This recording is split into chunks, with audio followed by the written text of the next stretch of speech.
Marikina. Ano po? Marikina, ma'am, Marikina. Marikina. May tumawag na ba sir na taga-IQS? Wala pa, ma'am. Wala pa. Kasi po tinatry ka namin tawagan sir nung nakaraang linggo. Opo. Sino yung nag-refer sa'yo sa China sir? Kasamahan ko, ma'am, sa sa Taiwan. Si Taga-PYEC ka rin dati. Opo. Sino pong, ano pangalan niya sir? Si Sir Rafi. Rafi. Rafi. Lumibaw. Ah, Rafi. Rafi Lumibaw yata ang ano niya. Rafi. Si Rafi sir. Rafi. Parang kilala niya kayo, Sige ma'am eh. sir. Ako Sa, po kasi yung nag-process sa kanya. Oo. Kaya ako kasi OIC ng China. Ah, Ngayon, pwede ka bang umattend ng... May work ka ba ngayon? May work ka ba?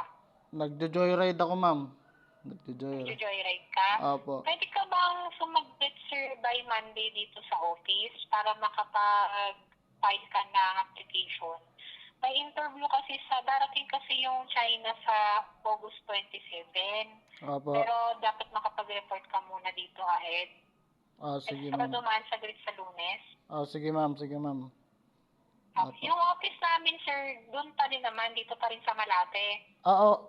Oo, alam ko yun, ma'am. Kaya dyan din ako Oo, nakalis ng KY eh. sir. Ay, Anong year ka tama. anong year ka na KYC?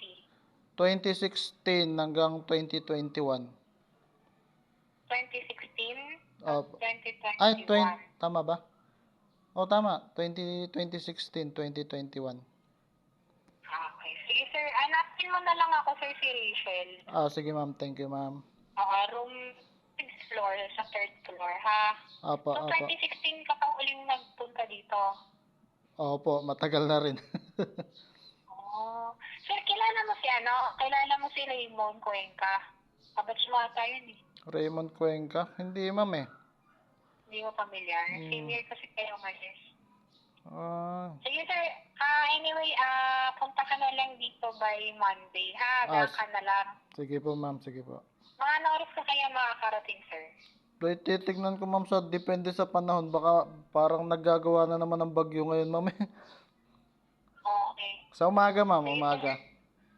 Ah, eh, hanapin mo ko, ha? Sige Sabihin mo pa. yung pinagre-report kita. Kasi nakasama ka kasi doon sa shortlisted nila eh.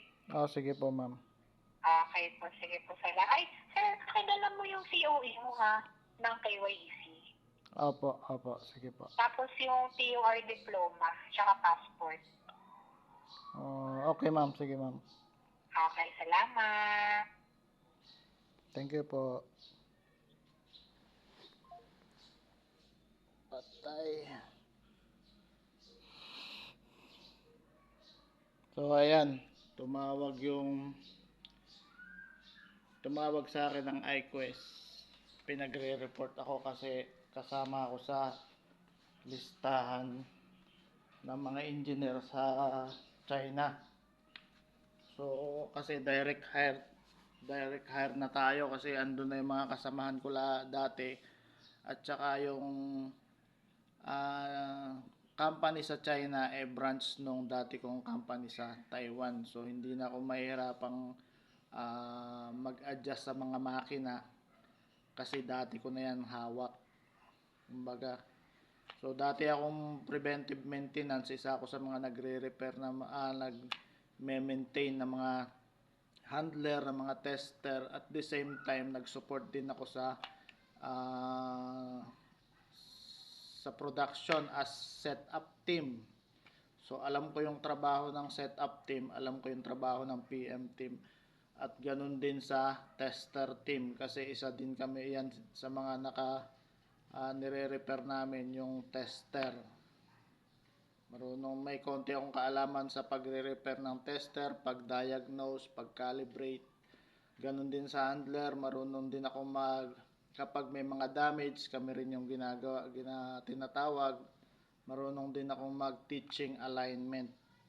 Input arm, index arm, output arm. Ayan.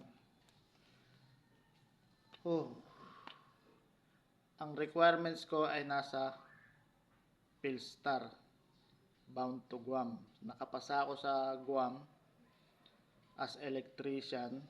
Ngayon naman ang China is ito, mabilisan lang to sa China, mabilis makalis to eh. So naiipit ako kung i-withdraw ko yung sa Guam o kailangan ko daw dalhin yung passport ko at saka yung mga COE ko sa KYEC sa Taiwan. Tinawagan ako ng HR ng ng iQuest, yung nagpa-process ng sa China.